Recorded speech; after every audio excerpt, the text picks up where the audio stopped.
Hello people, welcome back in our online class. Today we will discuss about DNC method. But before we start, please subscribe this channel and share this video.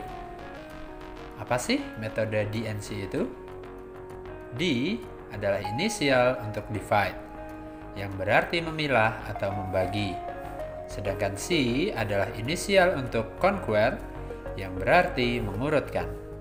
Jadi, secara umum, metode DNC akan digunakan untuk memilah atau membagi data, lalu diurutkan kembali. Konsep metode DNC dapat dilihat pada gambar berikut ini. Pada gambar tersebut, terlihat bahwa sebuah masukan besar dibagi dan dipilah menjadi beberapa bagian kecil. Kemudian, dicari permasalahan dan solusi dari setiap bagian. Solusi ini kemudian diurutkan dan dikumpulkan menjadi sebuah solusi optimal. Contohnya seperti apa ya penggunaan metode DNC ini? Yap, contoh penerapan yang sering kita temui adalah saat melakukan pengurutan data. Misalnya dari abjad pertama A sampai Z, atau harga termurah hingga yang termahal. Proses ini sering disebut dengan sorting. Terdapat 5 jenis metode sorting, yaitu selection sort, bubble sort, quick sort, insertion sort, dan merge sort. Dua faktor utama yang mempengaruhi kecepatan algoritma sorting adalah jumlah operasi perbandingan dan pemindahan data. Yuk, langsung kita coba metode sorting yang pertama, yaitu selection sort. Kata kuncinya adalah select, yaitu memilih. Apa sih yang dipilih?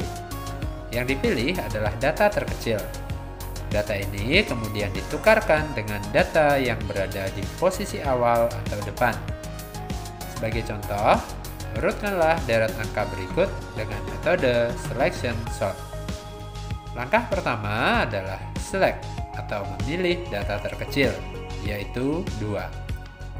Langkah kedua adalah menukarnya dengan data pertama, yaitu 22, yang berada pada posisi I sama dengan 1. Maka hasil iterasi pertama adalah sebagai berikut.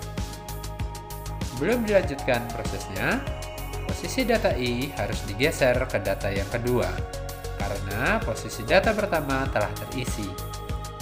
Pada iterasi kedua, dipilih data terkecil, yaitu 3. Dan ditukar dengan posisi data kedua, yaitu 10. Maka hasil iterasi kedua adalah sebagai berikut. Sebelum dilanjutkan prosesnya, posisi data I harus digeser ke data yang ketiga, karena posisi data 1 dan 2 sudah terisi.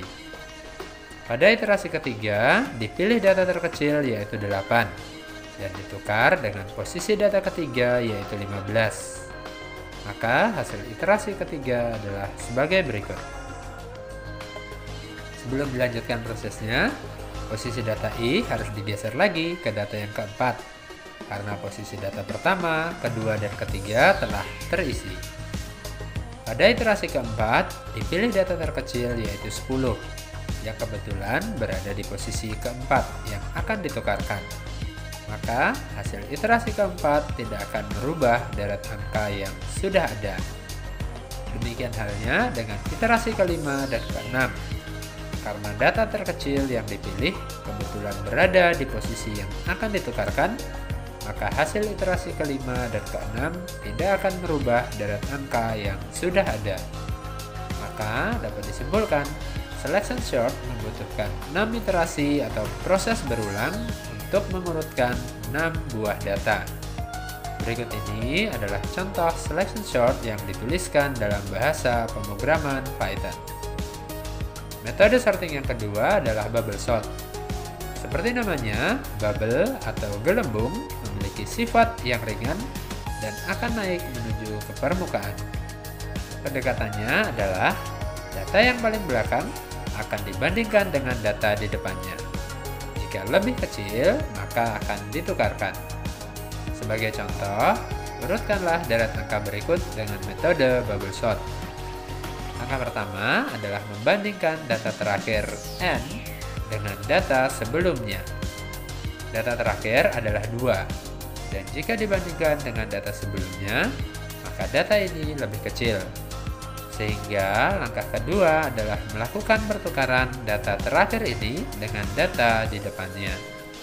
Maka hasil iterasi pertama adalah sebagai berikut.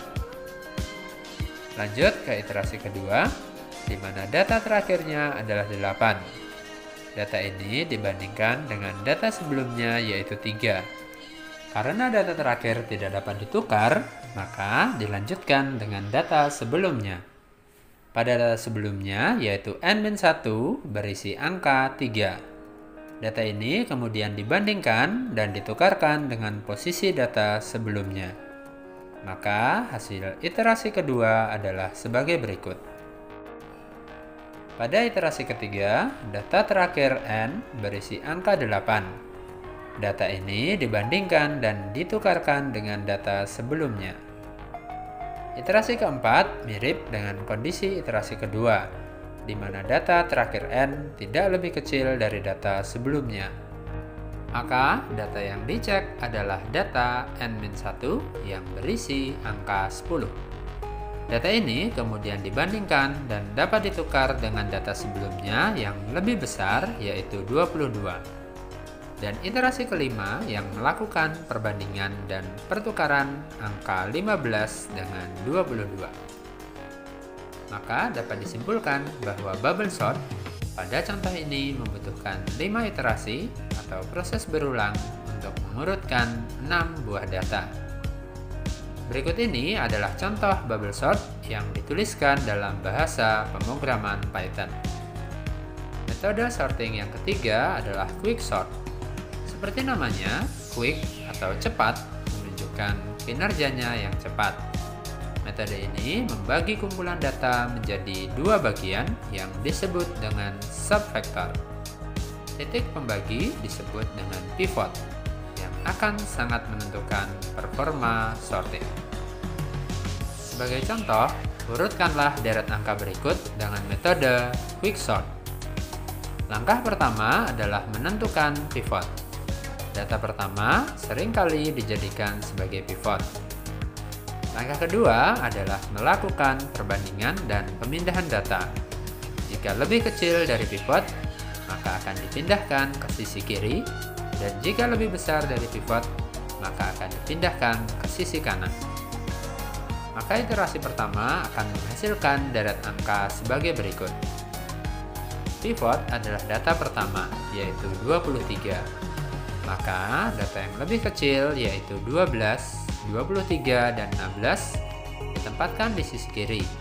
Sedangkan data lainnya ditempatkan di sisi kanan pivot karena lebih besar.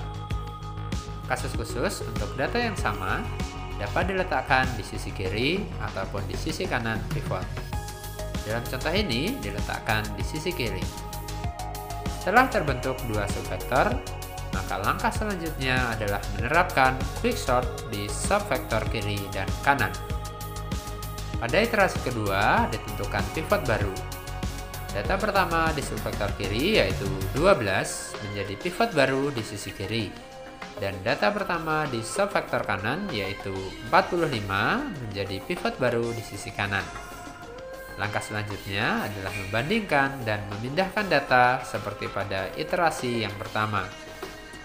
Pada iterasi selanjutnya, data yang telah berdiri sendiri dan tidak memiliki kumpulan sudah tidak perlu untuk diurutkan.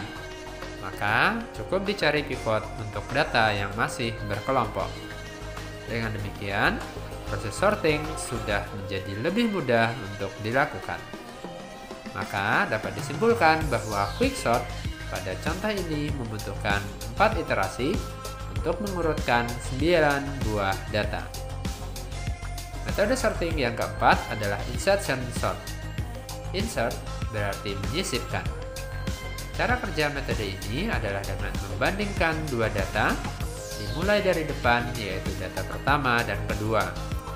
Data yang lebih kecil dipindahkan ke kiri, dan data yang lebih besar dipindahkan ke kanan.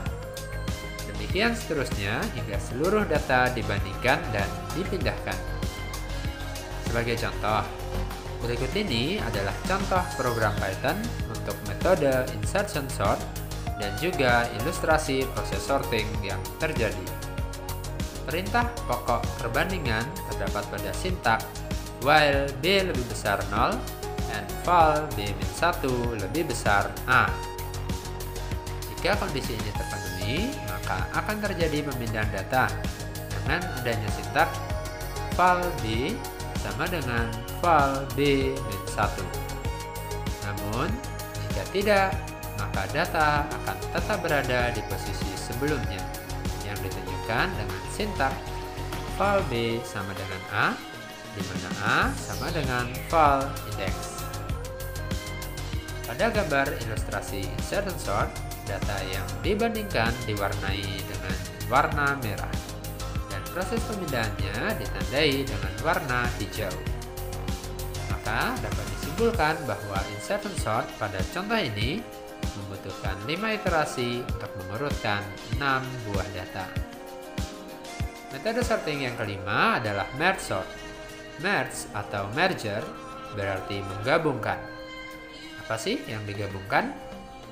Yang digabungkan adalah dua kelompok data yang telah diurutkan sebelumnya.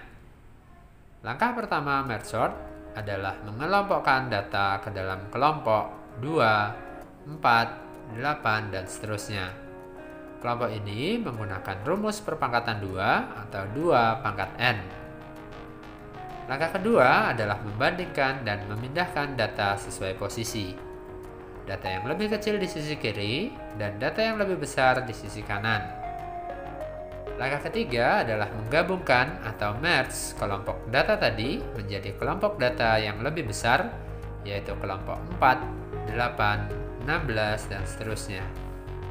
Ilustrasi merge sort ditunjukkan sebagai berikut. Pada iterasi pertama, data dikelompokkan dua-dua dan ditandai dengan warna yang berbeda. Setelah dibandingkan dan diurutkan, kelompok dua data ini kemudian dikelompokkan 4-4 pada iterasi yang kedua. Karena hanya terdapat 6 data, maka kelompok data yang dapat dibuat adalah 4 dan 2. Pada iterasi ketiga, dibentuk kelompok 8 data yang menggabungkan semua data. Maka akan dihasilkan urutan optimal untuk 6 buah data pada iterasi ketiga. So, kesimpulan diskusi kita hari ini adalah 1. Quicksort adalah metode sorting yang tercepat, disusul dengan merge sort. Insertion dan selection sort memiliki kompleksitas yang sebanding dengan bubble sort, namun lebih cepat dari sisi waktu. Bubble sort adalah metode sorting yang paling kompleks dan paling lama untuk dilakukan. Cukup untuk hari ini. Terima kasih telah belajar bersama. Please subscribe, like, comment, and share video ini ya.